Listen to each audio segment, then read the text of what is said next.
আরজিকর কাণ্ডে অস্বস্তি বাড়ছে শাসক দলে। রাজ্যসভার সাংসদ পদ ছাড়ছেন জহর সরকার। খুব দ্রুত ইস্তফা দেবেন জহর সরকার, এমনটাই জানা যাচ্ছে। ইতিমধ্যেই মুখ্যমন্ত্রী মমতা বন্দ্যোপাধ্যায়কে তিনি চিঠি দিয়েছেন এবং চিঠিতে পদত্যাগ করার ইচ্ছে প্রকাশ করেছেন জহর সরকার। তার পাশাপাশি কেন তার এই পদত্যাগ সে বিষয়েও একাধিক কারণ এই চিঠিতে তিনি উল্লেখ করছেন।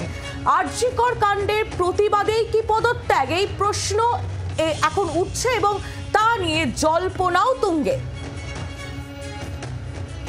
কথা বলবো প্রবীর এই মুহূর্তে আমাদের সঙ্গে রয়েছেন, আমাদের প্রতিনিধি টেলিফোন লাইনে। প্রবীর, জহর সরকার তিনি সাংসদ পদ ছাড়ার কথা তিনি উল্লেখ করছেন এবং যার মধ্যে তিনি উল্লেখও করছেন যে ঠিক কি কারণ এর পেছনে রয়েছে। এক তো আরজিকর কাণ্ডের প্রতিবাদ, এছাড়াও আরো একাধিক কারণ কি তিনি ব্যাখ্যা করেছেন এই চিঠিতে। দেখো, একদমই জহর সরকার মমতা বন্দ্যোপাধ্যায়কে তিনি চিঠি দিয়ে আজকে জানিয়ে দিয়েছেন যে তিনি রাজ্যসভার সংসদ পদ থেকে ইস্তফা দেবেন এবং ইস্তফার কারণ হিসাবে একদিকে যেমন আরজিকরের ঘটনা তিনি উল্লেখ করেছেন, অন্যদিকে তৃণমূল কংগ্রেসের দুর্নীতির কথা অভিযোগ করেছেন, পাশাপাশি দাঁড়িয়ে যে বেশ কিছু নেতার দাপট, সেই দাপটের কথা উল্লেখ করেছেন, অনৈতিক দাপটের কথা উল্লেখ করেছেন জহর সরকার। এবং আর সাংসদ পদ ছাড়া ইচ্ছা প্রকাশ নয়, তিনি সাংসদ পদ থেকে ইস্তফা দেবেন সেই সিদ্ধান্ত চিঠি লিখে মমতা বন্দ্যোপাধ্যায়কে জানিয়েছেন এবং আগামী সপ্তাহে গিয়ে তিনি রাজ্যসভার চেয়ারম্যানের কাছে তার ইস্তফাপত্র জমা দেবেন বলে তিনি জানিয়েছেন। যেহেতু এটা একদম সরাসরি শারীরিকভাবে রাজ্যসভার চেয়ারম্যানের কাছে গিয়ে ইস্তফা দেওয়ার নিয়ম, তাই তিনি আগামী সপ্তাহে দিল্লি গিয়ে তার পদত্যাগপত্র জমা দেবেন বলে চিঠিতে উল্লেখ করেছেন। স্বাভাবিকভাবেই আরজিকর ঘটনা নিয়ে গত এক মাস ধরে তোলপাড় রাজ্য রাজনীতি। তৃণমূল কংগ্রেসের ভেতর থেকে অনেক প্রতিবাদ এসেছে, সেখানে দাঁড়িয়ে আমরা দেখেছি যে সুখেন্দু শেখর রায়, তৃণমূল কংগ্রেসের আরেক রাজ্যসভার সাংসদ, তিনিও প্রতিবাদ করেছেন এবং তিনি এমনকি ধর্ণাও করেছেন। যদিও তৃণমূল কংগ্রেস দলীয়ভাবে তারা কিন্তু এই ঘটনায় তারাও নিন্দা করছেন, তারাও দোষীদের শাস্তি দাবি করছেন, তারাও নাগরিক আন্দোলনকে সমর্থন করছেন, তারাও বিচারের দাবি করছেন যত শীঘ্র সম্ভব। এই অবস্থায় দাঁড়িয়ে দলের অন্দরে রাজ্যসভার সাংসদের ইস্তফাপত্র দেওয়ার ইচ্ছা প্রকাশ করা বা দেবে বলে জানিয়ে দেওয়া এবং সেক্ষেত্রে দাঁড়িয়ে আরজিকর অন্যতম ইস্যু চিঠিতে উল্লেখ করা, স্বাভাবিকভাবেই রাজনৈতিক মহল মনে করছে যে তৃণমূল কংগ্রেসের একটু হলো এটাতে অস্বস্তি বাড়ল এবং সেক্ষেত্রে দাঁড়িয়ে আগামী সপ্তাহে জহর সরকার তিনি পদত্যাগ করবেন। আরজিকরের ইস্যু এই মুহূর্তে সবচেয়ে বড় ইস্যু বলে মনে করছে রাজনৈতিক মহল এবং চিঠিতে বিস্তারিত তিনি লিখেছেন যে আরজিকরের ইস্যু নিয়ে তিনি অত্যন্ত মর্মাহত এবং তিনি এর জন্য দোষারোপ করছেন কয়েকজন আমলাকে এবং কয়েকজন আমলা পাশাপাশি কয়েকজন নেতার দাপট। এর জন্য দোষারোপ করছেন যে মানুষের ক্ষোভ বাড়ছে, তার এই কারণ অন্যতম কারণ হচ্ছে কয়েকজন আমলা, তাদের ব্যবহার, তাদের কাজকর্ম এবং কয়েকজন নেতার দাপট অভিযোগ করেছেন। এটাই তো প্রথম নয়, এর আগেও জহর সরকার যখন নিয়োগ দুর্নীতি নিয়ে তোলপাড় হচ্ছিল গোটা রাজ্য, দল তৃণমূল কংগ্রেস তখনও অস্বস্তিতে ছিল, সেই সময় তো তিনি কিন্তু মুখ খুলেছিলেন এবং তারপর তার সঙ্গে দল তৃণমূল কংগ্রেসের একটা মতভেদ তৈরি হয়। আর এরপর সরাসরি তৃণমূল কংগ্রেসের দুর্নীতি এবং আরজিকরের ঘটনা প্রবাহ নিয়ে মুখ খোলা শুধুমাত্র নয়, তিনি একেবারে তার পথটা ছেড়ে দিচ্ছেন। কতটা গুরুত্বপূর্ণ এবং ইঙ্গিতপূর্ণ এই সময়ের প্রেক্ষিতে? দেখো, প্রায় এক বছর আগে জহর সরকারের সঙ্গে তৃণমূল কংগ্রেসের কয়েকটি ইস্যুতে মতভেদ দেখা গিয়েছিল এবং তখন কিন্তু তৃণমূল কংগ্রেস কঠোর পথে হাঁটতে চলেছিল। জহর সরকারকে কার্যত বলে দেওয়া হয়েছিল যে রাজ্যসভার সংসদ পদ আপনি ছেড়ে দিন, আপনি যে দলের বিরুদ্ধে যেভাবে মুখ খুলছেন প্রকাশ্যে, সেক্ষেত্রে দাঁড়িয়ে যে রাজ্যসভার সাংসদদের যে হোয়াটসঅ্যাপ গ্রুপ ছিল সেই হোয়াটসঅ্যাপ গ্রুপ থেকেও জহর সরকারকে সরিয়ে দেওয়া হয়েছিল বলে তখন জানা গিয়েছিল। পরে বিষয়টি মীমাংসা হয় এবং জহর সরকার তিনি রাজ্যসভায় তৃণমূল কংগ্রেসের হয়ে বিজেপির বিরুদ্ধে লড়াই করতে দেখা যায়। কিন্তু এখন আরজিকর ইস্যুতে আর এবার দেখা যাচ্ছে যে সরাসরি মমতা বন্দ্যোপাধ্যায় চিঠি লিখে ইস্তফা দেবেন তিনি সিদ্ধান্ত ঘোষণা করলেন এবং কেন ইস্তফা দুপাতার চিঠিতে বিস্তারিত লিখেছেন, যেখানে অনেকগুলো ইস্যু থাকলেও আরজিকর ইস্যু এই মুহূর্তে অন্যতম বড় ইস্যু বলে মনে করছে রাজনৈতিক মহল। সঙ্গে থাকো প্রবীর। আরজিকর কাণ্ডে অস্বস্তি বাড়ছে শাসক দলের, রাজ্যসভার সাংসদ পদ ছাড়ছেন জহর সরকার, খুব দ্রুতই ইস্তফা দেবেন তিনি, একেবারে সরকারিভাবে চেয়ারম্যানের কাছে গিয়ে সশরীরে তিনি ইস্তফা দেবেন বলেই খবর পাওয়া যাচ্ছে এবং তা তিনি খুব শীঘ্রই করতে চলেছেন। মুখ্যমন্ত্রী মমতা বন্দ্যোপাধ্যায়কে ইতিমধ্যেই চিঠি দিয়েছেন জহর সরকার এবং চিঠিতে পদত্যাগ করার কথা তিনি প্রকাশ করেছেন এবং কি কারণে তিনি পদত্যাগ করছেন সেটাও স্পষ্ট করে তিনি জানিয়েছেন। দল তৃণমূল কংগ্রেসের একাধিক দুর্নীতি কথা তিনি উল্লেখ করেছেন। যে চিঠি আপনারা দেখতে পাচ্ছেন, জহর সরকার যে চিঠি দিয়েছেন বিস্তারিত তিনি লিখেছেন, তিনি তার সাংসদ পদ ছাড়ছেন, কেন ছাড়ছেন, কি কারণে ছাড়ছেন এবং যে তিনি আর রাজনীতিতেই থাকতে চান না সেটাও স্পষ্ট করে উল্লেখ করেছেন জহর সরকার। একেবারে সেই চিঠি আপনাদের দেখাচ্ছি আমরা। জহর সরকার তিনি যে চিঠি মুখ্যমন্ত্রী মমতা বন্দ্যোপাধ্যায়কে পাঠিয়েছেন এবং পদত্যাগের ইচ্ছে প্রকাশ করেছেন, সেই চিঠি এই মুহূর্তে আপনাদের সামনে আমরা তুলে ধরছি, যেখানে তিনি বিস্তারিতভাবে লিখেছেন কেন তিনি রাজ্যসভার সাংসদ পদ ছাড়ছেন এবং তার পাশাপাশি তিনি রাজনীতিতেও থাকতে চান না, এরকম একাধিক বিষয় তিনি এই চিঠিতে উল্লেখ করেছেন। একদিকে আরজিকর কাণ্ডের এই মুহূর্তে যেমন রাজ্য জুড়ে দেশ জুড়ে তোলপাড় হচ্ছে, সেই ঘটনার প্রতিবাদ এবং তার পাশাপাশি দলের মধ্যে বেশ কিছু নেতার দাপট এবং তার পাশাপাশি বেশ কিছু আমলাদের দাপট, সেই কথাও তিনি এই চিঠিতে উল্লেখ করেছেন। রাজ্যসভার সাংসদ পদ ছাড়ছেন জহর সরকার।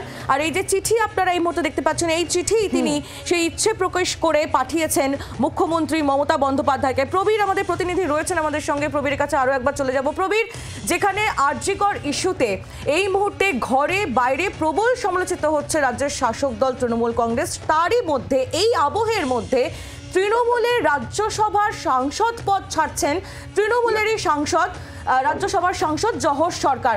সেক্ষেত্রে তৃণমূল কংগ্রেস অর্থাৎ রাজ্যের শাসক দলের যে অস্বস্তি সেটা আরো বহুগুণ বেড়ে গেল এই ঘটনার পর। এই কথা তো বলার অপেক্ষা রাখে না।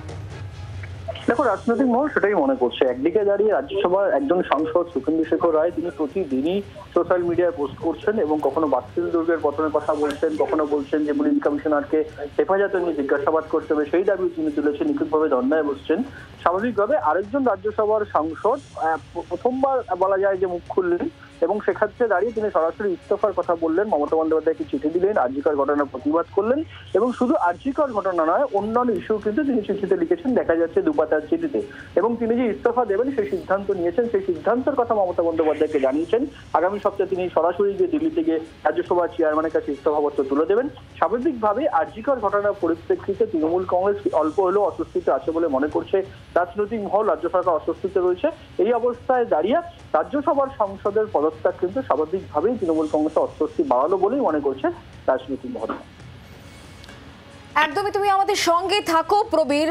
জহর সরকার তিনি ইস্তফার যে কারণগুলো ব্যাখ্যা করেছেন, দুপাতার চিঠিতে তিনি তা বিস্তারিত লিখেছেন যে ঠিক কী কারণে তিনি তার পদত্যাগ পত্র তুলে দিচ্ছেন মুখ্যমন্ত্রী মমতা বন্দ্যোপাধ্যায়ের কাছে। সশরীরেও তিনি কিন্তু চেয়ারম্যানের কাছে তার পদত্যাগ পত্র তুলে দেবেন। আর ইতিমধ্যেই তৃণমূল কংগ্রেসের তরফ থেকে দেবাংশু ভট্টাচার্য তিনি আমার এক্স হ্যান্ডেলে পোস্ট করেছেন এবং সেখানে তিনি লিখেছেন, একজন ছেড়েছেন আরেকজনও ছাড়ুন, স্রোতের অনুকূলতে কচুরিপানাও ভাসে, যদি উল্টো দিকে সাঁতার কাটতে নাই পারলেন তাহলে মানুষ জন্ম বৃথা, যুদ্ধের সময় যারা পালায় কিংবা গা বাঁচিয়ে চলে ইতিহাস তাদের লজ্জার নজরে দেখে। এভাবেই এক্স হ্যান্ডেলে পোস্ট করেছেন দেবাংশু ভট্টাচার্য। জহর সরকার তিনি যখন একাধিক কারণকে সামনে রেখে রাজ্যসভার সাংসদ পদ ছাড়ছেন মুখ্যমন্ত্রীকে তিনি ইতিমধ্যে চিঠি দিয়েছেন। আর সেই জায়গায় দেবাংশু ভট্টাচার্য তিনি এক্স হ্যান্ডেলে কিন্তু পোস্ট করেছেন, যা খুবই ইঙ্গিতপূর্ণ এবং গুরুত্বপূর্ণ বলে মনে করা হচ্ছে। তৃণমূল কংগ্রেস নেতা দেবাংশু ভট্টাচার্য এই মুহূর্তে রয়েছেন আমাদের সঙ্গে টেলিফোন লাইনে। দেবাংশু, আপনার এক্স হ্যান্ডেলে যে পোস্ট সেখানে আপনি যেটা লিখেছেন, স্রোতের অনুকূলে তো কচুরি পানাও ভাসে, যদি উল্টো দিকে সাঁতার কাটতে নাইবা পারলেন তাহলে মানুষ জন্ম বৃথা, আপনার এই কটাক্ষ কি জহর সরকারকে?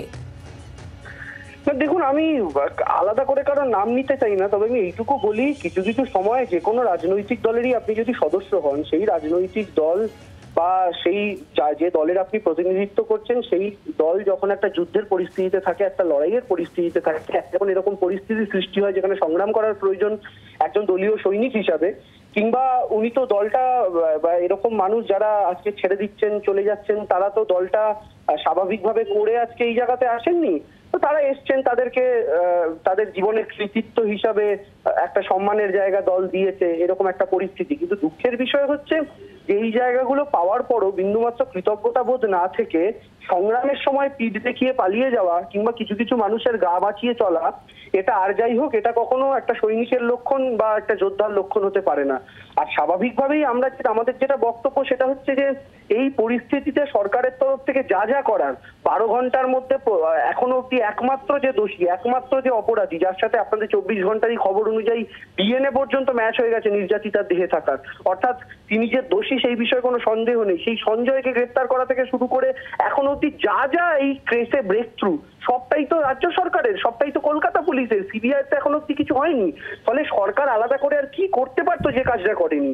ফলে স্বাভাবিকভাবেই বিরোধীদের সুরে সুর মিলিয়ে কেউ কেউ এখন বিবেকবান সাজার যদি চেষ্টা করেন, তাহলে তারা ওই কিন্তু দেবাংশু, শুধুমাত্র সঞ্জয় রায় গ্রেফতারির প্রসঙ্গ তো এক্ষেত্রে সীমাবদ্ধ নেই। এক্ষেত্রে জহর সরকার যেটা উল্লেখ করছেন, কিছু আমলা যারা দুর্নীতিগ্রস্ত, কিছু তৃণমূল নেতা যারা দাপট দেখাচ্ছেন, একেবারে উৎসেতে তিনি আঘাত করছেন। এবং এইটাই তো প্রথম নয়, এর আগেও নিয়োগ দুর্নীতি নিয়েও তিনি কিন্তু মন্তব্য করেছিলেন। সেই সময় দলের সঙ্গে তার একটা মতভেদ তৈরি হয়েছিল। যে জায়গাটা তিনি হ্যামার করার চেষ্টা করছেন, সেটা কি দল তৃণমূল কংগ্রেস বুঝতে পারছে? দেখুন, আমরা বুঝতে পেরেছি বলেই আমরা একের পর এক কর্মসূচির মাধ্যমে, আপনাদের মনে আছে 2019-এ দিদিকে বলো কর্মসূচিটা সূত্রপাত ছিল, যেখানে সাধারণ মানুষের থেকে ফিডব্যাক যেন দলের উচ্চ নেতৃত্ব অব্দি পৌঁছে দেয়, সেই ফর্মুলা তৃণমূল কংগ্রেস তৈরি করেছিল। আমি আপনাদের একটা কথা বলি, যে কোনো রাজনৈতিক দল, ক্ষমতাসীন রাজনৈতিক দল যদি হয়, তাহলে তাদের আশেপাশে স্বাভাবিকভাবেই ক্ষমতা লোভী মানুষ এবং কিছু মানুষ যারা অসৎ উপায় অবলম্বন করতে ভালোবাসেন এমন মানুষের ভিড় জমে। যে কোনো রাজনৈতিক দলের কর্তব্য হচ্ছে তাদেরকে সরিয়ে রাখা। আমরা অনেকাংশে সেই সমস্ত মানুষকে সরিয়ে রাখতে পেরেছি, কিন্তু এ কথা তো কখনো আমরা কেউই বলতে পারি না যে 100% আমাদের দলের সঙ্গে যারা যেখানে যুক্ত আছেন 100% মানুষ ভালো। অবশ্যই তার মধ্যে 100% মানুষ খারাপ থাকবেন, এটা যে কোনো রাজনৈতিক দলের ক্ষেত্রেই স্বাভাবিক নিয়ম। আজকে যে রাজনৈতিক দলগুলো ক্ষমতাতে নেই পশ্চিমবঙ্গের মাটিতে কিংবা ভারতবর্ষের মাটিতে, তাদের দলের ক্ষেত্রে অভিযোগ ওঠে ক্ষমতায় না থাকা সত্ত্বেও। আর এখানে একটা দল ক্ষমতায় রয়েছে, এর আশেপাশে খারাপ মানুষের ভিড় জমবেই, কিন্তু সেই ভিড়টাকে আমরা কন্ট্রোল করতে পেরেছি, সেই ভিড়টাকে আমরা নিয়ন্ত্রণ করতে পেরেছি। সেই জায়গাটা যারা আজকে বিবেকবান সাজছেন তাদের বোঝা উচিত ছিল। আমলার জায়গায় বলুন কিংবা আপনি আজকে রাজনৈতিক জায়গাতে বলুন, যদি দু চারটে খারাপ মানুষ থাকেনও, আমরা কি খারাপ মানুষগুলোর বিরুদ্ধে অ্যাকশন নিইনি? আমরা আমাদের মহাসচিব পার্থ চট্টোপাধ্যায় কি তার যখন অভিযোগটা সামনে এসছে, ইন্দ্রিয় গ্রাহ্য প্রমাণ যখন আজকে আপনাদের প্রত্যেকের সামনে এসছে, তখন আমরা আমাদের মহাসচিবকে পর্যন্ত দল থেকে সরিয়েছি। আর কোন রাজনৈতিক দল এই অ্যাকশন নিতে পেরেছে বলুন তো ভারতবর্ষের মাটিতে? তাদের মহাসচিবের মতো পোস্টধারী লোকজনকে দল থেকে সরানোর মতো আমরা করতে পেরেছি। আমরা একের পর এক, শাহজাহানের বিরুদ্ধে যখন অভিযোগ উঠেছে শাহজাহানকে দল থেকে সরিয়েছি, শিবু হালদার থেকে শুরু করে একের পর এক অভিযোগ, এমনকি কদিন আগে পর্যন্ত যিনি হুমকি দিলেন তাকেও পর্যন্ত 1 বছরের জন্য দল থেকে সাসপেন্ড করা হয়েছে। অর্থাৎ আমরা আমাদের কাজ, দলের তরফ থেকে যে কর্তব্য, সেই কাজ আমরা আমাদের মতো করে পালন করেছি। প্রশাসনের কাজ পালন করেছেন। আমি আবার বলছি, যারা এখন বিবেক সাজছেন, ওই কচুরিপানার মন্তব্য, কচুরিপানার স্রোতের অনুকূলে ভাসে, কিন্তু সাঁতার কাটতে যারা জানে তাদের স্রোতের প্রতিকূলে সাঁতার কাটতে জানতে হয়, না হলে ইতিহাস তাদেরকে ভালো চোখে দেখে না। বাংলার আওয়াজ, বাঙালির আবেগ, জি 24 ঘন্টা।